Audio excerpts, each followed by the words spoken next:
conocida, mucho diría yo, muy famosa. Incluso yo en algún otro momento he tenido que compartir sobre esta historia, pero encontré unos secretos que quiero compartir con ustedes y quiero que me acompañen a leer Mateo capítulo 14 del versículo 21 al 23. Vamos a empezar por ahí.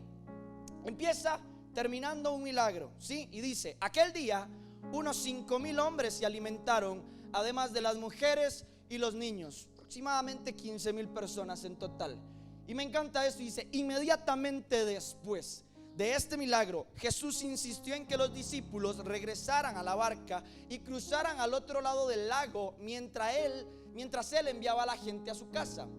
Y el 23 dice lo siguiente: después de despedir a la gente, subió a las colinas para orar a solas, y mientras estaba allí solo, cayó la noche.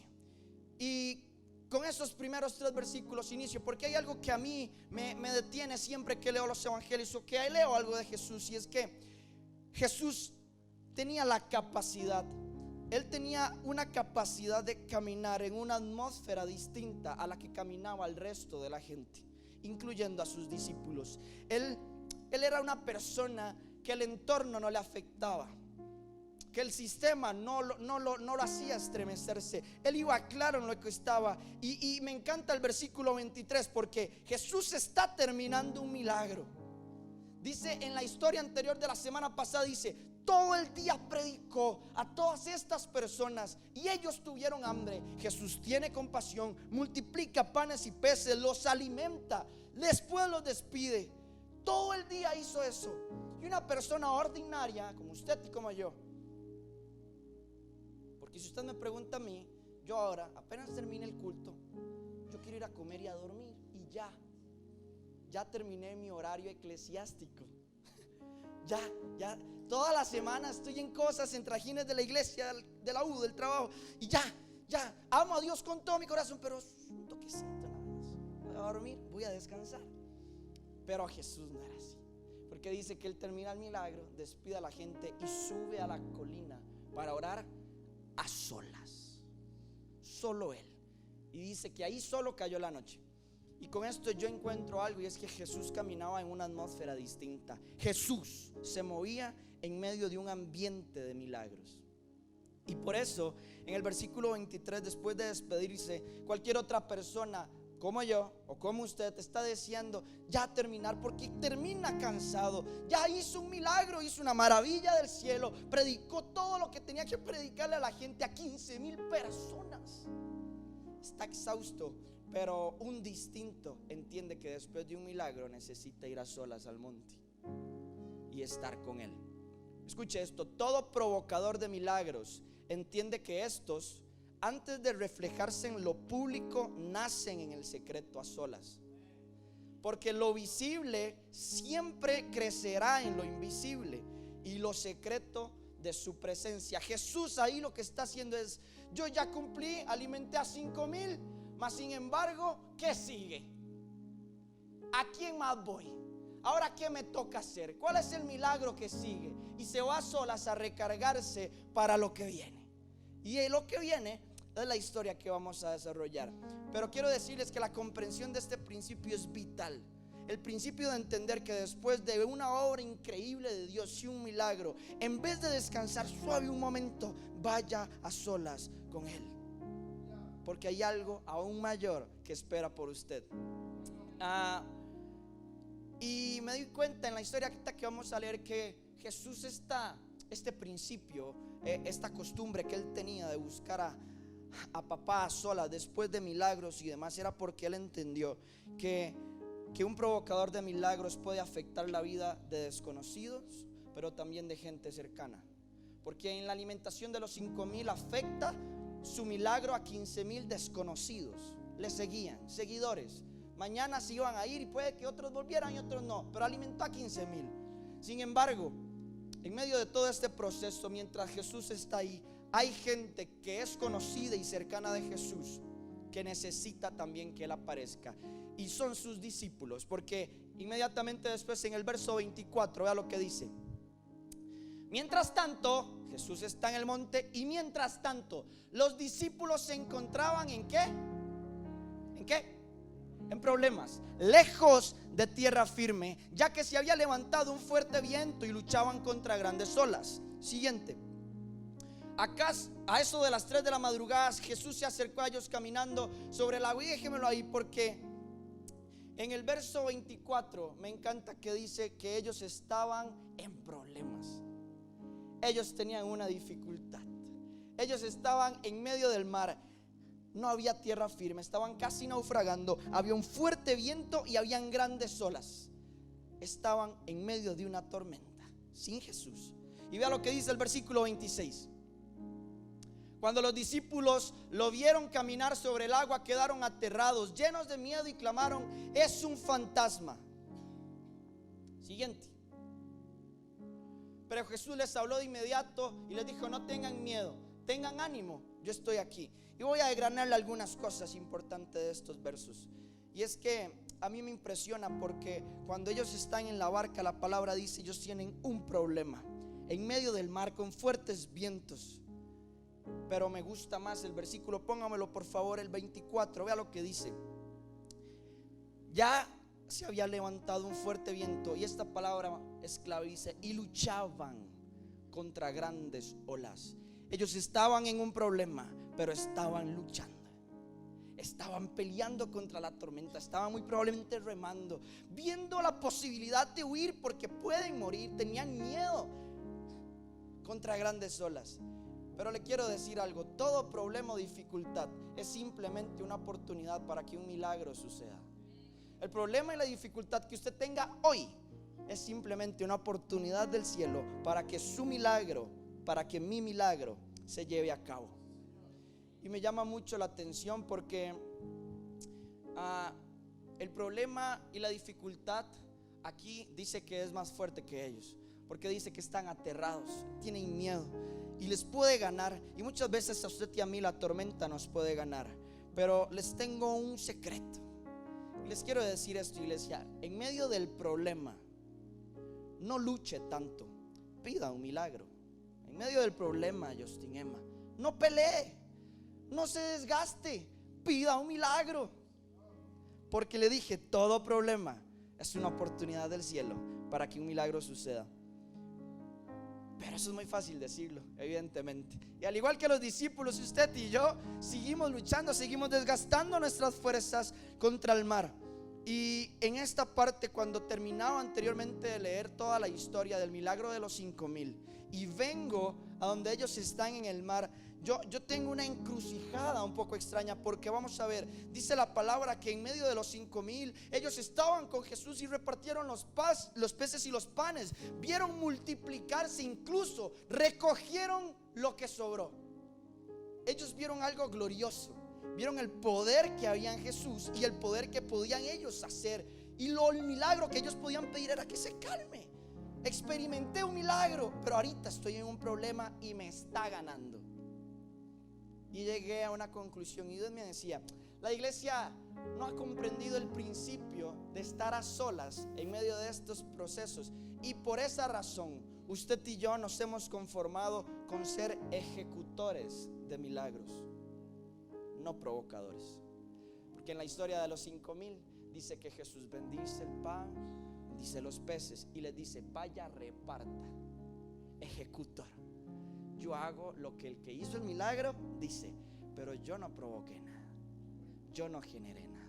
Y el día que usted deje de conformarse con ser ejecutor y receptor de milagros, su mentalidad va a cambiar para convertirse en un provocador de milagros. Como Jesús andaba a un nivel superior siempre. Él era un distinto. Y vea lo que dice el verso 25 y el verso 26. A eso de las 3 de la madrugada, Jesús se acercó a ellos caminando sobre el agua. 26. Cuando los discípulos lo oyeron caminar sobre el agua, tuvieron miedo y dijeron: es un fantasma. Déjenlos ahí, porque vamos a ver, les acabo de decir que están contra fuertes olas, contra un fuerte viento y fuera de tierra firme, en un desmadre en el mar. Y el versículo 25 dice: Jesús se acerca a ellos caminando sobre las aguas. Jesús no es como que estaba caminando en una piscina con el agua tranquila, no. Jesús iba caminando como si nada en medio de un desorden, en medio de una tormenta. Porque el que es distinto aprende a caminar sobre las dificultades. Buenísimo. Pero él es un distinto. Y a la hora que Jesús llega, ellos dicen, es un fantasma.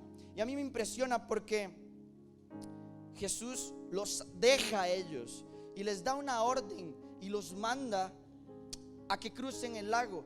Y él se va a orar. Y mi pregunta es, ¿por qué ninguno quiso ir con Jesús? ¿Por qué ninguno acompañó a Jesús a ir a orar a solas, a subir al monte? Porque ser receptores y ejecutores de milagros es muy sencillo, porque también te llevas gloria, pero no provocas nada diferente. Y cuando llega Jesús, la tormenta es superior y lo confunden. Es un fantasma. Están con él y no lo reconocen. ¿Y sabe qué es lo que pasa? Jesús en el agua debería convertirse en el motivo por el cual salir de la barca y no la razón por la cual asustarse. Los discípulos, pudiendo regocijarse de ver a Jesús, el que acaba de multiplicar los peces y los panes, ¿vieron? Ando fino. Pudiendo regocijarse, se asustan. ¿Por qué se asustan? Jesús, el de hace unas horas, es el mismo. Pero ¿sabe qué es lo que pasa? Para ellos era ilógico que alguien caminara sobre el agua que a ellos los estaba a punto de matar, porque caminaban en lo ordinario. La atmósfera y el ambiente en el que ellos andaban era muy ordinario. Y le voy a decir algo: siempre será más peligroso estar en la barca que caminar sobre el agua. Suena contradictorio, pero siempre será más peligroso estar en la barca que caminar sobre el agua. ¿Sabe por qué? Porque en el agua está Jesús, en la barca no. Y vea lo que dice el resto de la historia en el verso 28 al 31. Vea que raja. Dice: entonces Pedro le respondió: Señor, si realmente eres tú, ordena que yo también camine sobre el agua y vaya hasta donde tú estás. El que sigue. Y Jesús le dijo: ok, venga. De inmediato Pedro bajó de la barca, caminó sobre el agua y fue hacia Jesús. Versículo 30 dice: pero cuando sintió la fuerza del viento, tuvo miedo y allí mismo empezó a hundirse y gritó: Señor, sálvame. Y va el 31. Y el 31, Jesús extiende el brazo, agarra a Pedro y le dice: Pedro, tú confías muy poco en mí. ¿Por qué dudaste? Y déjelo ahí. ¿Por qué dudaste? Pero vea lo que sucede en esta parte. Y es de todos los discípulos, de los 12 que están, Pedro comprende un poco la frase que le acaba de decir y dice: yo siento que si ese compa está ahí tranquilo en medio de este desorden y yo estoy aquí a punto de ahogarme, me voy a bajar, voy a ir y camino sobre el agua. Solo 2 personas han caminado sobre el agua: Jesús y Pedro. Y usted cuando salga de aquí, ríase, yo voy a caminar sobre el agua un día, se lo aseguro. Pero me va a pasar lo mismo que le pasó a Pedro. Dice en el versículo: y Pedro dudó, le dio miedo y se hundió. Y esto que le voy a decir es el nombre de este mensaje. Porque, iglesia, hundirse es parte del milagro. Hundirse es parte del milagro. ¿Y por qué le digo esto? Vea este versículo. Pedro se está hundiendo. Ya caminó sobre las aguas, ya hizo la hazaña de la vida ese man. Camina sobre las aguas, pero Jesús le dice: Pedro, tú confías muy poco en mí, ¿por qué dudaste? Jesús no le está diciendo por qué se hundió, ¿por qué dudaste? Jesús no le está reclamando a Pedro que se está ahogando. Jesús no le está reclamando a Pedro que se está hundiendo. Incluso la pregunta ¿por qué dudaste? no tiene nada que ver con que Pedro se hundió en las aguas. Tiene que ver con el versículo 29, si no me equivoco, donde Pedro le dice: Señor, si realmente eres tú, porque si Pedro o el resto de los discípulos lo hubiera reconocido antes, muy probablemente hubieran salido muy fácil.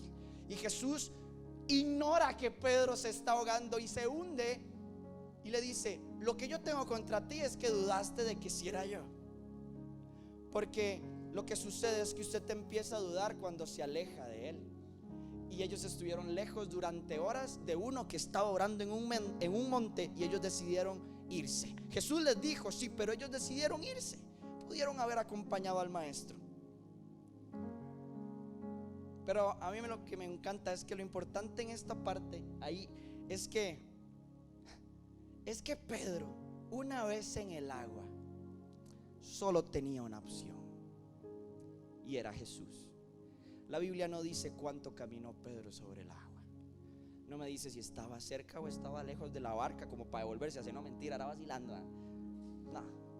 Pero ahí, una vez que se hunde, Pedro solo tiene una opción y dice: Señor, sálvame. Y muchas veces su milagro va a tener que ser llevado a este punto para que su dependencia sea absolutamente de Él. Para que un milagro se lleve a cabo, su dependencia tiene que ser 100% a solas con Dios. Jesús quiere que usted y yo no nos confundamos con la tormenta. La tormenta nunca va a ser más grande. Y entendí que hundirse es parte del milagro. Pero ¿sabe por qué? Porque la historia aún no finaliza. Mucha gente, incluso yo en ocasiones digo: el milagro de la barca, el milagro de que Pedro caminó sobre el agua. Y no, el milagro es lo que viene aquí. Vea lo que dice el versículo 32. En cuanto los dos subieron a la barca, el viento dejó de soplar. En cuanto los dos. Jesús se pudo haber subido a la barca desde el inicio, incluso desde el agua, decir: ya, cálmense. Pero no, porque Jesús tiene un propósito con usted y conmigo. El cielo tiene una demanda con usted y conmigo, y es que usted deje de recibir milagros. 11 ordinarios solo recibieron un milagro. Uno que se salió del molde, caminó con Jesús en el agua y se subió a la barca, y cuando se subieron, la tormenta cesó. Pasó de ser receptor de milagros, pasó de ser ejecutor de milagros, a convertirse y ser partícipe de un milagro. Y el día que usted y yo comprendamos que necesitamos ser partícipes de los milagros y no solo estar expectante, que no es como que se vaya a ir al infierno porque solo tenga y espere milagros. No, pero qué pereza y qué aburrido. Yo me rehúso a que yo y que mis generaciones anden en una atmósfera ordinaria. Iglesia Plenitud no va a caminar en un ambiente sin milagros, aunque usted diga amén a medias.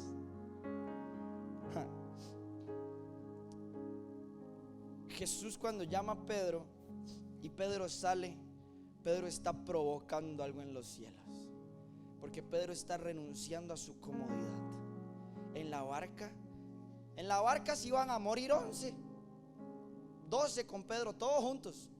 Pero si Pedro se moría solo, pero Pedro se arriesgó, porque si Jesús está sobre la tormenta, yo puedo salir y caminar sobre ella.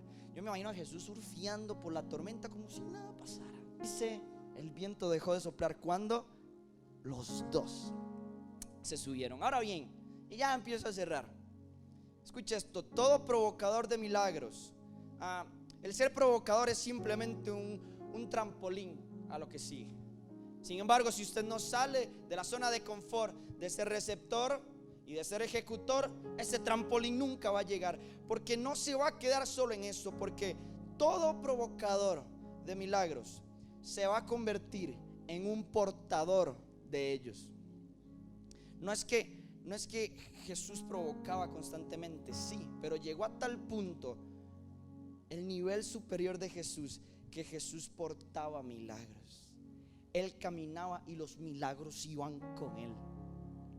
Y cuando usted tenga esa transición, ya usted solamente no será un provocador, será un portador. Y un portador de milagros revoluciona entornos, revoluciona familias, revoluciona trabajos, revoluciona su área académica. Usted se sienta en un lugar y usted cambia el ambiente. Usted se sienta en un bus y algo tiene que pasar. Usted va a su trabajo y no puede quedarse callado. Usted camina por la calle y alguien que se tope con usted se tiene que llevar algo, porque usted porta milagros. Si usted no lo recibe, usted se encarga de ofrecer algo diferente, como Jesús. ¿A qué punto, Ariel? Jesús era un portador de milagros hasta este punto. Y antes de que lo ponga, dice la historia, cuando usted lee los evangelios, Jesús hizo montones de milagros en muchos pueblos. Ahorita no recuerdo el nombre, pero dice que Jesús llega a un pueblo y termina el pasaje así. Es muy resumido y dice: Jesús en esta ciudad hizo muy pocas señales y milagros debido a que el pueblo estaba endurecido en su corazón. Porque que un milagro suceda depende mucho de cómo esté su corazón y mi corazón. ¿Y dónde encontramos que eso desaparezca? Que el corazón no se endurezca, que usted no dude tanto, que usted ya no pierda la fe. Simplemente a solas. Jesús tenía esto constantemente. Se apartaba, porque Jesús entendía que Él acaba de hacer un milagro de los 5,000, pero algo más sigue. Y como algo más sigue, yo tengo que ir a la fuente de los milagros a recargarme constantemente, porque si no voy a ser ordinario, voy a tener eventos cada cierto tiempo. Pero Jesús no tenía eventos. Jesús era un portador de milagros, al punto de que vean el versículo 34 al 36. Así termina esto y dice: Jesús y sus discípulos cruzaron el lago hasta llegar al pueblo de Genezaret. Siguiente. Cuando los del pueblo, ¿qué dice? Reconocieron. Si a usted lo reconocen es porque hay algo distinto. No reconocen a alguien ordinario, no reconocen a uno más. Y dice: reconocieron a Jesús y dieron aviso por toda la región. ¿Cuándo fue la última vez que usted llegó y dieron aviso de que llegó Emanuel a la casa? Tengo que ir porque Emma llegó a visitar a la familia, y algo pasa cuando Emma llega, cuando Ale llega, cuando Gretel pasa, algo sucede. Yo necesito un café con Patrick, porque cuando él llega a cualquier lugar hay que avisar, porque él porta algo diferente. La pregunta es: ¿hace cuánto no se dice eso de usted y de mí? Y dice: entonces la gente llevó a los enfermos a donde estaba Jesús. Y el siguiente, y vea lo que dice: y le rogaban que al menos los dejara tocar el borde de su manto. Y todos los enfermos que tocaron el manto de Jesús, pero vea, al menos tocar el borde. Ale, ¿qué me llevo yo de usted si toco su camisa? Si yo toco su ropa, si yo solo a usted la saludo, ¿qué me voy a llevar? Porque dice que cuando tocaban el manto de Jesús se llevaban algo. La mujer del flujo dice: poder y gloria salió de mí. Y dice: y todos los que tocaron el manto. Yo quiero caminar y que cuando yo roce con alguien, cuando alguien me salude, se lleve algo extraordinario. Yo no puedo ser un ordinario más en la tierra, porque Jesús era un portador de milagros. Y usted como iglesia y yo no nos podemos quedar en seguir siendo receptores. Que cuando toquen lo saluden, que cuando usted sonría, que cuando visite su casa, que cuando vaya a su familia digan: es que tiene algo diferente. Vanessa porta algo distinto. Dice: quedaron todos sanos. Pero devuélvase al versículo 34. Y todo portador de milagros tiene, no sé si llamarlo recompensa, pero tiene un lugar especial. Tiene algo que solo los que portan milagros pueden tener. Y vea ese nombre, dice: el pueblo de Genezaret. Ahí fue el pueblo en que llegaron. ¿Quiere que le diga qué significa Genezaret? ¿Le digo o no le digo? Póngamelo ahora. Dice: Genezaret significa jardín de las riquezas. Todo portador de milagros en algún momento se va a topar con su Genezaret. Y en ese Genezaret vas a tener riquezas, donde la gente llegue y se lleve lo que usted porta. Que digan: déjenme ir a Iglesia Plenitud, porque es un jardín de riquezas. Déjenme acercarme, déjenme hablar con usted, porque lo que porta son como riquezas. Y saben, en el jardín de las riquezas, Dios se deleita y la gente llega a alimentarse, a nutrirse de lo que usted porta. Pero el Genezaret solo está para los que son portadores de un milagro. Ahora la pregunta es: ¿portamos milagros, iglesia? El jardín de las riquezas, todo aquel que camina en una atmósfera de milagros, tiene que llegar a un jardín así, a donde usted se siente. Porque el jardín de las riquezas no es para ordinarios, es para distintos. ¿Qué le parece si usted se pone en pie en esta mañana? Y ahí está, póngamelo ahí, Genezaret, porque termina increíble la historia. Jardín de las riquezas, un jardín donde se acerquen a Kenneth y Daniela y lleguen a su casa y la gente salga enriquecida de lo que ustedes portan, de lo que Emma y su esposa portan, de lo que Charlie porta, de lo que cada uno de ustedes porta y ha provocado. Pero la pregunta es: ¿hace cuánto tiempo no provocas algo cerrando la puerta, como decían ahí? Muy probablemente muchos de los que están acá están, como decían la palabra con los discípulos, están en un problema, están en una dificultad, están en tiempos de aflicción, están en el desierto, están en camino a sacrificar lo que más aman. Dios les está pidiendo, pero usted se desenfocó, se distrajo. Las olas pudieron más, el viento pudo más. Y le voy a decir algo: muy posiblemente, al igual que los discípulos, Jesús ya llegó a su temporada y usted lo confundió. Y la única forma de que usted confunda a alguien es porque no la conoce al 100%. ¿Cuál es su problema? ¿Cuál es el problema que entonces nos tiene distraídos? Porque ahorita usted va a transicionar. No vamos a salir de aquí siendo un receptor de milagros. En los próximos minutos, localice su temporada, localice su problema. ¿Hace cuánto tiempo? ¿Hace cuántas semanas? ¿Hace cuántos días? Incluso ¿hace cuántos meses? Eso no te deja salir. Los discípulos fueron unas horas solamente, pero ¿hace cuánto la tormenta que golpea tu estabilidad te está distrayendo? Y Jesús ha llegado y usted es un fantasma. Hoy hay una asignación del cielo. Y le dije: siempre será estar más seguro en el agua que en la barca. Y hoy muchos de los que están aquí necesitan salir de la barca, necesitan provocar al cielo, necesitan provocar algo distinto. Cierre sus ojos, levante sus manos.